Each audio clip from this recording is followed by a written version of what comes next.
കായംകുളം പുള്ളിക്കണക്ക് ഗുരുസികാമൻ മഹാദേവ ക്ഷേത്രത്തിലെ തിരുവുത്സവവും സപ്താഹയജ്ഞവും ഏപ്രിൽ 4 വരെ നടക്കും. ഒരുക്കങ്ങൾ പൂർത്തിയായതായി ക്ഷേത്ര ഭാരവാഹികൾ പറഞ്ഞു.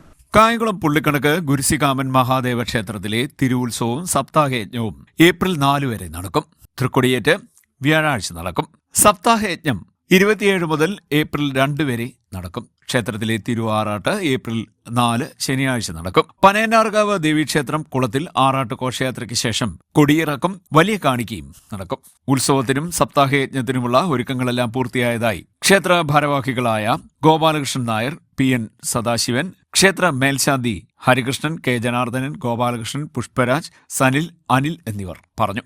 പുള്ളിക്കണക്ക് ഗുരുസികാമ മഹാദേവ ക്ഷേത്രത്തിലെ 2026 തിരുവുത്സവം മാർച്ച് 26-ാം തീയതി കൊടിയേറി ഏപ്രിൽ 4-ാം തീയതി ആറാട്ടോടു കൂടിയാണ് സമാപിക്കുന്നത്. 1-ാം ദിവസം കൊടിയേറ്റ് ദിവസം മഹാഗണപതി അഷ്ടദ്രവ്യ 1008 നാളികേരത്തിൻ്റെ മഹാഷ്ടദ്രവ്യ ഗണപതി ഹോമത്തോടു കൂടിയാണ് ഉത്സവം സമാരംഭം കുറിക്കുന്നത്. തിരുവാതിര ഈ മാതൃസമിതിയുടെ നേതൃത്വത്തിലാണ് അന്നത്തെ ഈ കൊടിയേറ്റ് സദ്യ നടത്തുന്നത്.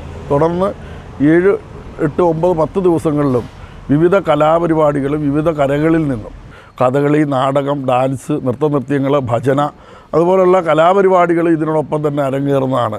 10-ാം ദിവസം നമ്മുടെ ആറാട്ടാണ്. ആറാട്ട് സദ്യയോട് ശേഷം നമ്മൾ ഭഗവാനെ എഴുന്നള്ളിച്ച് പനയനാർകാവ് ക്ഷേത്രത്തിലേക്ക് പോവുകയും അവിടെ പനയനാർകാവ് ക്ഷേത്രക്കുളത്തിൽ ആറാട്ട് കഴിഞ്ഞ് ഇങ്ങോട്ട് നമ്മൾ മേനാത്തേരി ചന്ത വഴി നമ്മുടെ ക്ഷേത്രാങ്കണത്തിലേക്ക് എത്തിയ വിവിധ മേഖലകളിൽ വിവിധ സ്ഥലങ്ങളിലെ ക്ഷേത്രവിശ്വാസികൾ പറയിട്ട് ഭഗവാനെ സ്വീകരിക്കുകയും ഒരു 10:30 ക്ഷേത്രാങ്കണത്തിൽ ആറാട്ട് എത്തിച്ചേർന്ന് കൊടിയിറങ്ങി വലിയ കാണിക്കയോടുകൂടി നമ്മുടെ ഈ വർഷത്തെ ഉത്സവം സമാപിക്കുകയും.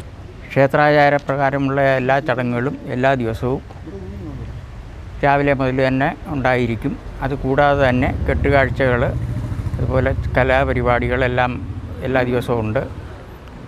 മാർച്ച് 4-ാം തീയതിയാണ് ആറാട്ട് ഘോഷയാത്ര. ആറാട്ട് ഘോഷയാത്ര ഗജവീരൻ്റെ അകമ്പടിയോടുകൂടി ഇവിടെ നിന്നും തിരിച്ച് പനയനാർകാവ് ക്ഷേത്രത്തിലെത്തി അവിടെ ആറാടിയതിന് ശേഷം തിരിച്ച് നല്ല രീതിയിലുള്ള വളരെ ആളുകളുടെ ഈ താലപ്പൊലിയോടുകൂടി 10 മണിയോടുകൂടി ക്ഷേത്രത്തിൽ എത്തിച്ചേരുന്നതാണ്. അതിനുശേഷം കൊടിയിറക്കോടുകൂടി ഈ വർഷത്തെ ഉത്സവം സമാപിക്കുകയാണ്. CDNet news, Kayamkulam.